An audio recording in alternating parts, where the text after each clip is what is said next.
ನಾ ಕೈ ಬಿಡೇನು, ನಾ ಕೈ ಬಿಡೇನು. ಆ ಮಾತು ಹೇಳಿದನಲ್ಲ, ತಾ ಹೇಳಿದನಲ್ಲವೇ. ನಾ ಕೈ ಬಿಡೇನು, ನಾ ಕೈ ಬಿಡೇನು. ಆ ಮಾತು ಹೇಳಿದನಲ್ಲ, ತಾ ಹೇಳಿದನಲ್ಲವೇ.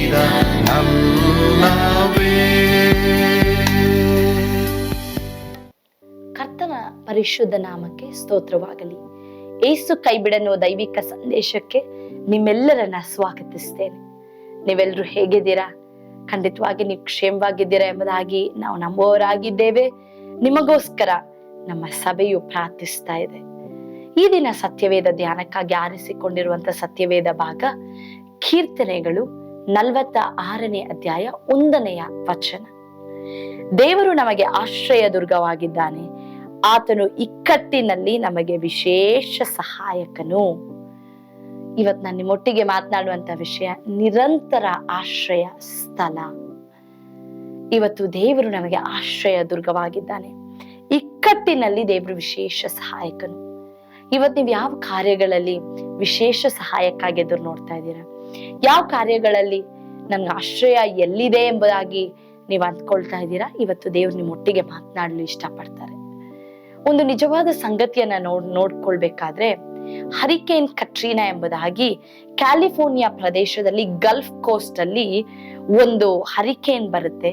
ಅದು ಇಡೀ US ಪ್ರದೇಶವನ್ನೆಲ್ಲ ಬಹಳವಾಗಿ ಬಾಧಿಸುತ್ತೆ.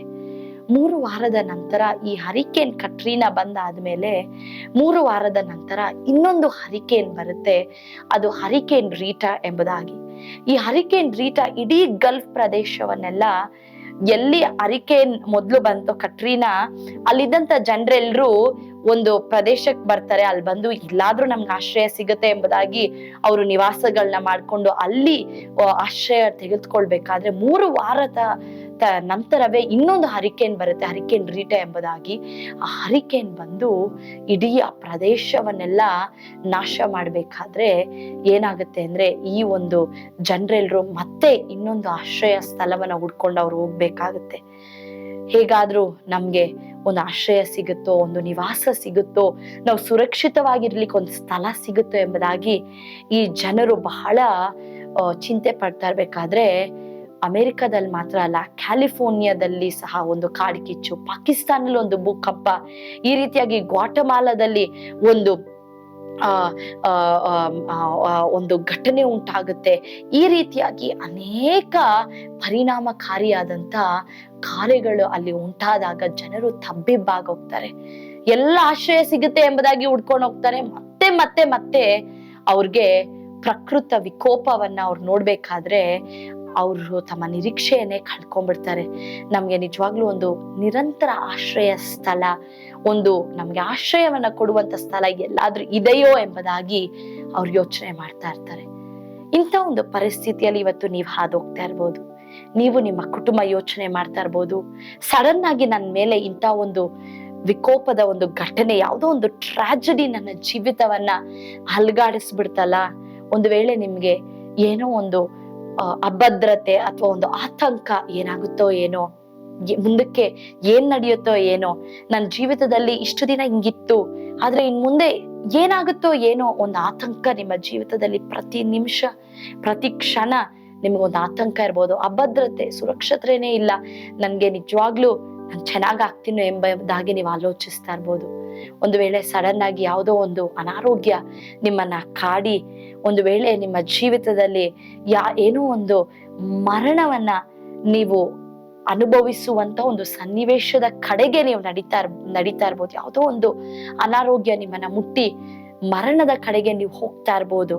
ಪ್ರಿಯ ದೇವರ ಮಕ್ಕಳೇ, ನಿಜವಾಗ್ಲೂ ನನ್ಗೆ ಆಶ್ರಯ ಎಲ್ಲಿದೆ ಎಂಬುದಾಗಿ, ಎಲ್ಲಾದ್ರೂ ಒಂದ್ ಕಡೆ ನಾನ್ ಭದ್ರವಾಗಿರ್ತೀನ ಎಂಬುದಾಗಿ, ನಂಗೆ ಸುರಕ್ಷಿತವಾಗಿರ್ತೀನ ಎಂಬುದಾಗಿ ನಿಮ್ಮ ಹೃದಯ ಒಂದು ವೇಳೆ ಅಂಗಲಾಚ್ತಾ ಇರ್ಬೋದು. ಖಂಡಿತವಾಗಿಯೂ ಈ ಜೀವಿತದ ಒಂದು ಪ್ರಯಾಣದಲ್ಲಿ ನೀವು ಟ್ರಾಜಿಡಿಯನ್ನು ಹಾದೋಗ್ಬೇಕಾದ್ರೆ ಒಂದು ಸ್ಥಳ ಇದೆ. ಆ ಸ್ಥಳದಲ್ಲಿ ನೀವು ಸುರಕ್ಷಿತವಾಗಿರ್ಬೋದು. ಅದು ಯಾವ ಸ್ಥಳ ಗೊತ್ತಾ? ಆ ಸ್ಥಳದಲ್ಲಿ ನಿಮ್ಮ ಆತ್ಮಕ್ಕೆ ಒಂದು ಶಾಂತಿ, ಒಂದು ನೆಮ್ಮದಿ, ಒಂದು ಬಲವನ್ನ ಕೊಡುವಂತ ಒಂದು ಸ್ಥಳ, ನಿಮ್ಮ ಜೀವಿತದಲ್ಲಿ ಒಂದು ಬಲವನ್ನ ಕೊಡುವಂತ ಒಂದು ಸ್ಥಳ. ಆ ಬಿರುಗಾಳಿ ಹರಿಕೆಯನ್ನೇ ಉಪಾದಿಯಲ್ಲಿ ನಿಮ್ಮ ಜೀವಿತದಲ್ಲಿ ನೀವು ಒಂದು ಪ್ರವಾಹ, ಬಿರುಗಾಳಿಗಳು ನಿಮ್ಮನ್ನ ಅಲ್ಗಾಡಿಸ್ತಾ ಇರ್ಬೋದು. ಆದ್ರೆ ಅಂತ ಸಂದರ್ಭದಲ್ಲಿ ನಿಮಗೆ ಧೈರ್ಯವನ್ನ ಕೊಡುವಂತ ಒಂದು ಸ್ಥಳ ಇದೆ. ಆ ಸ್ಥಳ ಯಾವುದು ಗೊತ್ತಾ? ಅದು ದೇವರ ಸ್ಥಳ, ದೇವರ ಸಾನ್ನಿಧ್ಯ. ಪ್ರಿಯ ದೇವರ ಮಕ್ಕಳೇ, ಕೀರ್ತನೆ 32:7 ಈ ರೀತಿಯಾಗಿ ಬರೆಯಲ್ಪಟ್ಟಿದೆ: ನೀನೇ ನನಗೆ ಮರೆಯು, ನಿರಪಾಯವಾಗಿ ನನ್ನನ್ನು ಕಾಯುವಿ, ವಿಮೋಚನ ಧ್ವನಿಯಿಂದ ನನ್ನನ್ನು ಆವರಿಸಿಕೊಳ್ಳುತ್ತಿ. ಕೆಲವು ಸಾರಿ ಜೀವಿತದಲ್ಲಿ ಕಷ್ಟ ಇದ್ದೇ ಇರುತ್ತೆ ಪ್ರಿಯ ದೇವರ ಮಕ್ಕಳೇ, ಅದು ಬಹಳ ನೋವನ್ನ ತರುವಂತದ್ದಾಗಿದೆ. ಆದ್ರೆ ಅಂತ ಸ್ಥಳದಲ್ಲಿ ನಿರಪಾಯವಾಗಿ ನನ್ನನ್ನು ನಡೆಸುವಿ, ನೀನೇ ನನಗೆ ಮರೆ ಎಂಬುದಾಗಿ ದಾವೀದನ್ ಹೇಳ್ತಾನೆ. ಯು ಆರ್ ಮೈ ಶೆಲ್ಟರ್, ನೀನೇ ನನ್ಗೆ ಆಶ್ರಯ ಎಂಬುದಾಗಿ ದಾವೀದನ್ ಹೇಳ್ತಾನೆ. ಯಾಕೆಂದ್ರೆ ದೇವರಲ್ಲಿ ಮಾತ್ರ ನಮ್ಗೆ ಸಹಾಯ. ಪ್ರಿಯ ದೇವರ ಮಕ್ಕಳೇ, ಸತ್ಯವೇದದಲ್ಲಿ ಒಂದೊಂದು ಸನ್ನಿವೇಶಗಳಲ್ಲಿಯೂ ಸಮಯ ಬಹಳ ಖಚಿತವಾಗಿ ಹೇಳ್ತದೆ, ದೇವರು ಸಹಾಯಕನಾಗಿ ಇಳಿದು ಬಂದದನ್ನ ನಾವು ನೋಡ್ತೇವೆ. ಇವತ್ತು ನೀವು ಯಾವ ಕಾರ್ಯದಲ್ಲಿ ಹಾದೋಗ್ತಾ ಇದ್ದೀರಾ, ನಿಮ್ಮ ರಕ್ಷಣೆ ದೇವರೇ, ನಿಮ್ಮ ಮಾನಕ್ಕೆ ಆಧಾರ ದೇವರೇ, ನಿಮಗೆ ಬಲವು, ದುರ್ಗವು, ಆಶ್ರಯವು ದೇವರೇ. ಜನರೇ, ಯಾವಾಗ್ಲೂ ಆತರನ್ನು ನಂಬಿ ನಿಮ್ಮ ಹೃದಯವನ್ನ ಆತರ ಮುಂದೆ ಬಿಚ್ಚಿರಿ, ದೇವರು ನಿಮ್ಮ ಆಶ್ರಯ ಎಂಬುದಾಗಿ ಕೀರ್ತನೆ 62:7-8 ಬರೆಯಲ್ಪಟ್ಟಿದೆ. ದಾವೀದನ ಹಾಗೆ ನೀವು ಯಾವಾಗ ದೇವರಲ್ಲಿ ಆಶ್ರಯ ತಕೊಳ್ತೀರೋ, ಖಂಡಿತವಾಗಿ ನೀವೊಂದು ಭದ್ರವಾದ ಬುರುಜಿನ ಒಳಗೆ ಇದ್ದೀರಾ, ಭದ್ರವಾದ ಪ್ರಸನ್ನತೆಯಲ್ಲಿದ್ದೀರಾ. ಆ ಪ್ರಸನ್ನತೆಯಲ್ಲಿ ನಿಮಗೆ ಸಮಾಧಾನ ಇದೆ, ಆ ಪ್ರಸನ್ನತೆಯಲ್ಲಿ ನಿಮಗೆ ಬಲ ಇದೆ. ಇವತ್ತಿಗೂ, ನಾಳೆಗೂ, ಮುಂದೆ ನಿಮ್ಮ ಭವಿಷ್ಯಕ್ಕೂ ಸಹ ಒಂದು ನಿರೀಕ್ಷೆ, ಒಂದು ಬಲ, ಒಂದು ಸಮಾಧಾನ ಎಲ್ಲಿ ಅಡಕಾಗಿದೆ ಅಂದ್ರೆ ದೇವರಲ್ಲಿ ಅಡಕಾಗಿದೆ. ಹಾಗಾದ್ರೆ ಆ ಯೇಸುವಿನಲ್ಲಿ ನಿಮ್ಮ ಭರವಸೆಯನ್ನ ಇಡ್ರಿ, ಅವರೇ ನಿಮ್ಗೆ ಆಶ್ರಯ ಎಂಬುದಾಗಿ ನೀವು ನಂಬ್ರಿ. ಖಂಡಿತವಾಗಿ ನಿಮ್ಮ ಜೀವಿತಗಳಲ್ಲಿ ನಿಮಗೆ ನಿರಂತರ ಆಶ್ರಯ ಸ್ಥಳ ಎಲ್ಲಿ ಇಲ್ಲ ಎಂಬುದಾಗಿ ನಿಮ್ಮ ಜೀವಿತದಲ್ಲಿ ಒಂದು ವೇಳೆ ಅಂದ್ಕೊಳ್ತಾ ಇದ್ರೆ ಬಲ ಹೊಂದ್ರಿ, ದೇವರೇ ನಿಮಗೆ ಆಶ್ರಯ, ಅವ್ರು ನಿಮ್ಮನ್ನ ನಡೆಸ್ತಾರೆ. ಪ್ರಾರ್ಥನೆ ಮಾಡೋಣ. ಪ್ರೀತಿಯುಳ್ಳ ಯೇಸುವೆ, ಇವತ್ತು ನೀವು ನಮ್ಗೆ ಎಷ್ಟು ಸ್ಪಷ್ಟವಾಗಿಯೂ ಸಂತೈಸುವಿಕೆಯಾಗಿ ನೀವು ಮಾತನಾಡಿದ್ದೀರಾ. ನಮ್ಮ ಆಶ್ರಯ ನೀನೇ ಅಪ್ಪ.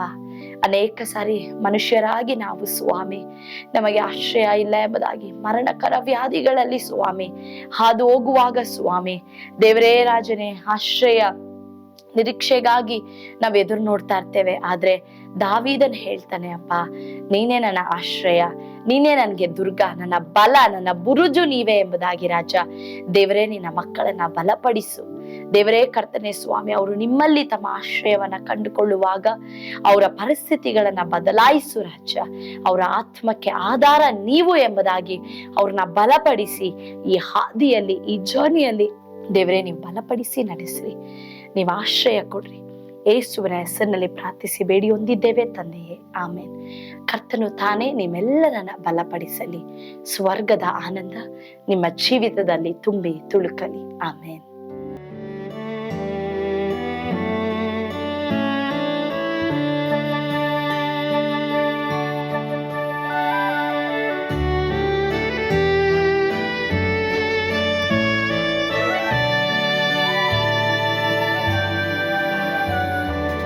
ಓ ಎಂತ ಅದ್ಭುತವಾದ ದಿನ, ನಾನೆಂದಿಗೂ ಮರೆಯೇನು.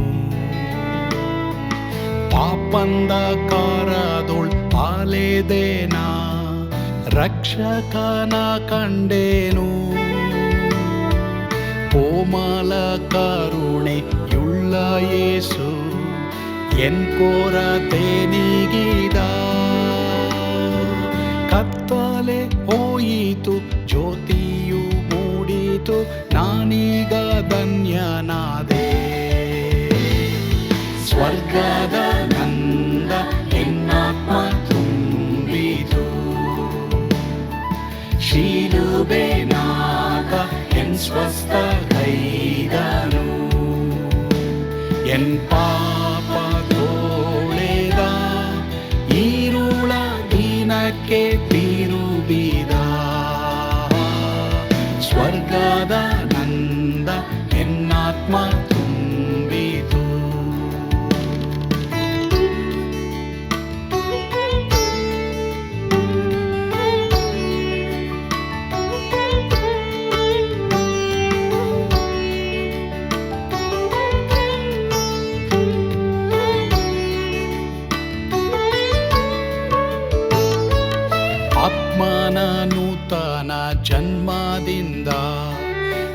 ದೇವಪುತ್ರನಾದೇನು, ನೀತಿ ನಿರ್ಣಯವ ಹೊಂದಿದೇನು, ಭಾಗ್ಯವಂತನಾದೇನು. ಪಾಪಾತ್ಮನಾಗಿ ನಾ ಬಂದಾಗಲೇ ಆಶೀರ್ವಾದ ಸಿಕ್ಕಿತು. ಕೃಪೆಯ ಮೂಲವೇ ರಕ್ಷಣೆ ಹೊಂದಿದೆ, ಸುನಾಮ ಕೊಂಡಾಡುವೆ. ಸ್ವರ್ಗದ ನಂದ ಎನ್ನಾತ್ಮ ತುಂಬಿತು, ಶಿಲುಬೆನಾಥ ಎನ್ ಸ್ವಸ್ಥಗೈದನು. ಎನ್ ಪಾಪ ತೋಳೆದ, ಈರುಳ ದಿನಕ್ಕೆ ತಿರುಗಿದ. ಸ್ವರ್ಗದ ನಂದ ಎನ್ನಾತ್ಮ ತುಂಬಿತು.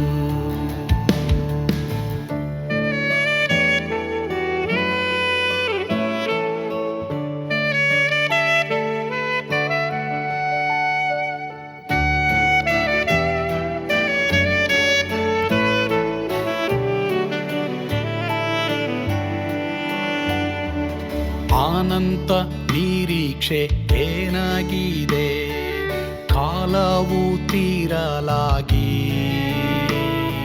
ಸ್ವರ್ಗದ ಭವ್ಯ ಬಿಡಾರದಲ್ಲಿ ನಿತ್ಯವಾಗಿ ಇರುವೆ. ಶಿಲುಬೆ ನನಗೆ ಆಶ್ರಯವೇ, ನಂಬಿಕೆಗಾಧಾರವೇ.